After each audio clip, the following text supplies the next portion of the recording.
Until now, the fake refugee flights coming to San Diego have been unloading on the tarmac next to the runway, which was in plain sight if you had a zoom lens or binoculars. This is a photo of an earlier flight unloading on the tarmac. This time, though, they headed for another part of the airport where the view is partially blocked. Here you see the airliner heading off. It seems they don't want people to see that it's still business as usual after the agreement with Mexico. One of the first indications that the agreement is working will be that these fake refugee flights stop coming. The plane taxied to Signature Flight Support to unload at 3300 Admiral Boland Way. Since this area is leased by a private company and the view is blocked by buildings, they thought they could discourage video of the plane being unloaded by threats of arrest for trespassing. That's the impression that I got. The three usual DHS buses were there, also with a police escort vehicle. I didn't have the camera on, but a security guard told me to leave or he was going to call the harbor police if I was not gone in 5 minutes.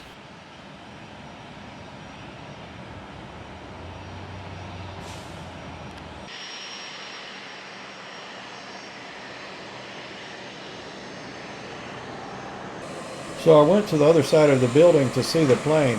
I didn't stay on this side of the building long because I have filmed several unloadings already and I wanted to see if the guard really would call the police just because I was taking video.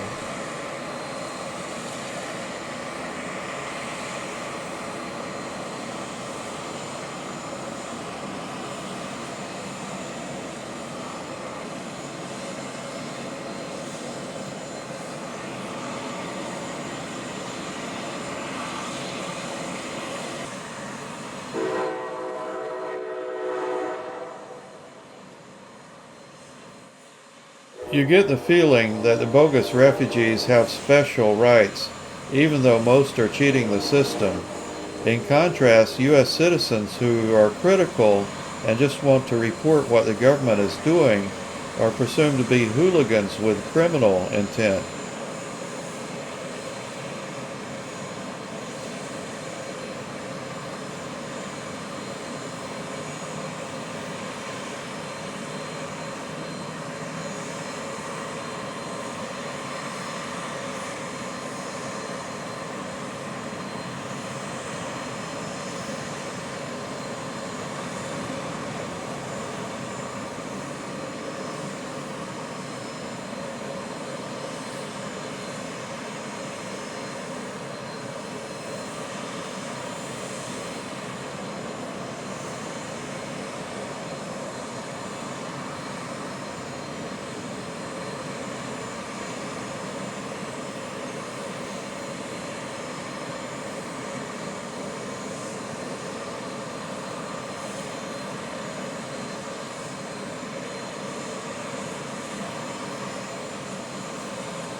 You can help me by leaving me alone. I'm exercising my First Amendment rights.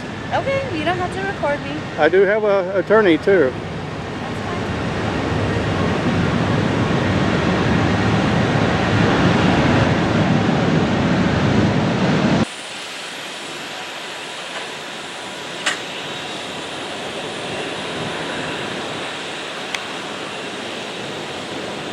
Before the camera came on, he said he asked me to leave politely. Politely? And I told you I'm exercising my First Amendment rights. You do totally know fine. that taking video in a public place is protected by the First Amendment, right? Correct, and this is not a public place like I told you. So it's open access right here. That's fine, sir. Who can come in here? The Harbor Police is coming to speak with you I've talked to now. Harbor Police already. That's wonderful. They're on their way, sir. Not today, though. Okay, well, they're on their way. I've discussed the Constitution with them before. That's perfect. They're going to be on And their they way said just it was a shortly big for you. waste of their time. You're wasting their time. You don't really think they're going to do anything, do you?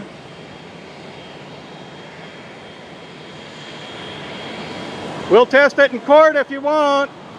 So if somebody walks onto your front yard, it's open. It's not. It has public access. You know right? what? You know what? I've tested that. You know, Yeah. there's a lot of homeless around, and San Diego PD won't come. Even if they're in our building garage, really? they hung up on me. Well, I'm sorry Because that happened, so I don't have the same rights as a homeless person does, apparently. well, we're not And you know that I'm here just to take my video, and that's it. okay. Well, what happened to our compromise about you going out to the sidewalk? I'll be going right now. right, appreciate and it. Could I get your badge number? 5211. 5211 6141. 6141. Okay. All right, Thank have you. a good day. As far as I know, this is the first flight to come since the announcement of Trump's agreement with Mexico. My understanding is that a safe third country agreement still has to be negotiated with Mexico before fake refugees can be sent back. This may or may not ever happen.